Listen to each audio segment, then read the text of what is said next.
Salam jumpa sahabat SPI TV sebagai sarana komunikasi, jalur informasi, dan media edukasi sekaligus forum bantuan hukum untuk semua pekerja di seluruh Indonesia, baik di dalam negeri maupun di luar negeri. Pada edisi yang kedua ini, kami akan mengulas tentang penjarakan mafia pungli buruh pabrik. Kutipan berita Detikcom tanggal 11 Maret tahun 2024 dengan judul Ragam Praktek Pungli Tenaga Kerja di Kabupaten Sukabumi. Detikcom begitu eksplisit menguraikan adanya satu fakta berupa pengakuan langsung sejumlah pekerja yang pernah masuk kerja di pabrik sekitar Kabupaten Sukabumi dengan syarat harus menyerahkan sejumlah uang. Untuk memperjelas bagaimana kelompok mafia pungli buruh pabrik ini bekerja, dengan sangat jelas dan terang benderang, Detikcom Jawa Barat mengirimkan satu tautan lowongan kerja pabrik yang disebar melalui media sosial. Dan ketika para pencari kerja menanggapi, ujung-ujungnya ada syarat penyerahan sejumlah uang sebagai administrasi. Detikcom juga memberitakan pengalaman warga Sukabumi yang bernama C, nama samaran, mengaku pernah ditipu oleh oknum tertentu. C menjelaskan pertama ditipu sebesar Rp1.500.000 di salah satu pabrik, ternyata C tidak diterima.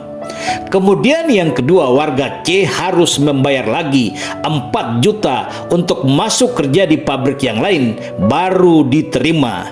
Dan C mengakui bahwa dia baru saja berhenti dari tempat kerjanya akhir tahun 2023. C, warga Sukabumi, mengaku ingin sekali mengungkapkan praktek ilegal dunia kerja di Kabupaten Sukabumi. Karena menurut C sangat disayangkan ketika warga ingin sekali mendapatkan pekerjaan, tetapi harapan warga itu dimanfaatkan oleh oknum yang tidak bertanggung jawab untuk mendapatkan keuntungan. Menurut berita Detikcom, sampai sekarang praktek pungutan liar buruh pabrik di Sukabumi masih berjalan. Bahkan untuk diterima menjadi security pabrik, pencari kerja harus membayar 25 juta rupiah. Dan menurut C, kemarin saya tanya ke rekan-rekan yang masih bekerja, untuk pekerja laki-laki yang mau diterima bekerja di pabrik harus siapkan dana 15-20 juta rupiah. Ini adalah sesuatu yang sangat-sangat keterlaluan.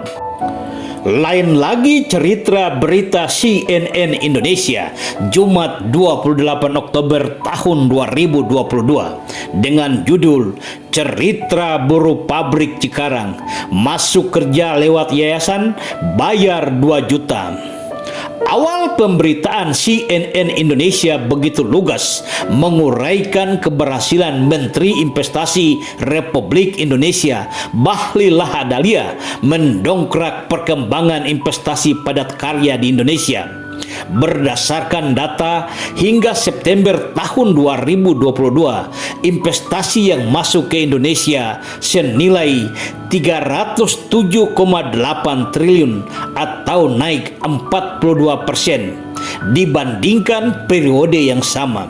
Tetapi ujung-ujungnya pemberitaan CNN Indonesia begitu lugas menyatakan bahwa gembar-gembor derasnya perkembangan arus investasi ke Indonesia serasa pepesan kosong melihat fakta masyarakat masih sulit mengais kerja. Bahkan menjadi rahasia umum mereka harus memberikan pemanis untuk mendapatkan pekerjaan khusus kawasan industri. CNN Indonesia juga mengungkapkan satu fakta. Seseorang yang diberi nama samaran Rizal dihubungi lewat telepon seluler oleh wartawan CNN Indonesia.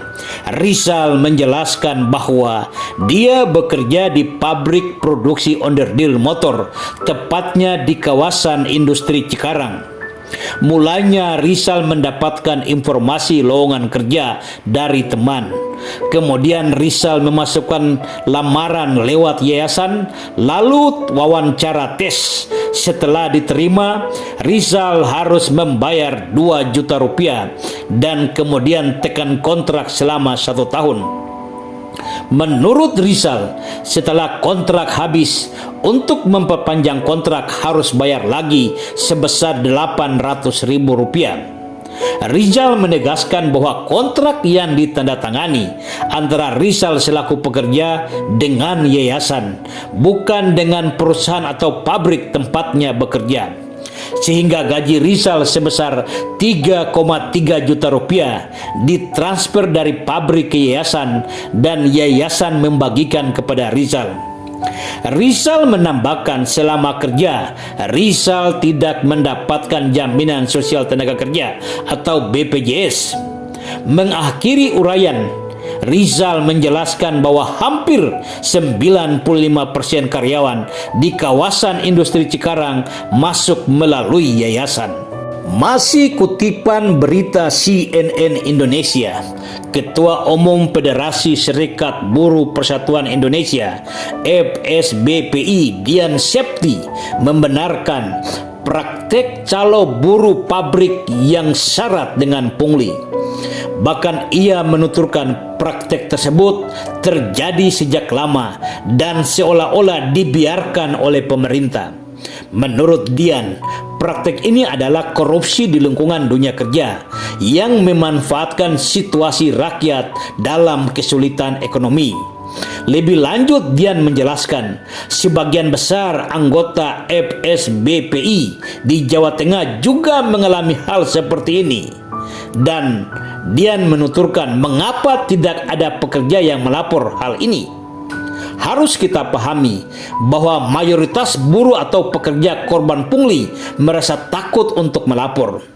Sangat pasti mereka takut dipecat atau diintimidasi di tempat kerjanya. Demikian pemberitaan CNN Indonesia tanggal 28 Oktober tahun 2022.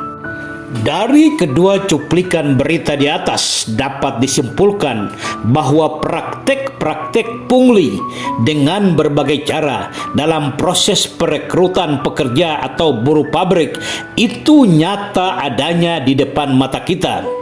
Sudah berlangsung lama, patut diduga terjadi di seluruh Indonesia. Dan adanya satu kenyataan bahwa pemerintah dan aparat penegak hukum sampai saat ini tidak melakukan langkah-langkah pencegahan, dan atau pemerintah dan aparat penegak hukum tidak melakukan langkah penegakan hukum, baik itu hukum pidana terhadap para calo maupun undang-undang ketenaga kerjaan kepada perusahaan yang nakal. Untuk membongkar sekaligus membuat jerah para mafia pungutan liar tenaga kerja buruh pabrik di Jakarta, Tangerang, Cikarang, Karawang, Cikampek, Purwakarta, Subang, Cirebon, Bogor, Sukabumi, SPI TV akan melakukan liputan investigasi untuk mengungkapkan bagaimana jaringan mafia pungli buruh pabrik di masing-masing daerah bekerja, bagaimana cara mereka merekrut buruh pabrik, berapa besar yang harus dibayar oleh buruh pabrik sebelum kontrak kerja, siapa saja yang menikmati uang pungli buruh pabrik. Hasil investigasi ini akan kami tayangkan secara terbuka di ruang publik, sekaligus akan menjadi dasar laporan tindak pidana pungutan liar ke aparat polisi setempat atau ke Mabes Polri. Jika Anda memiliki data tentang pungutan liar atau Anda adalah salah satu korban pungli buruh pabrik, segera hubungi kami melalui kolom komen atau hubungi WA 0852 1279 9449. Identitas Anda kami rahasiakan sesuai dengan Undang-Undang Perlindungan Pers.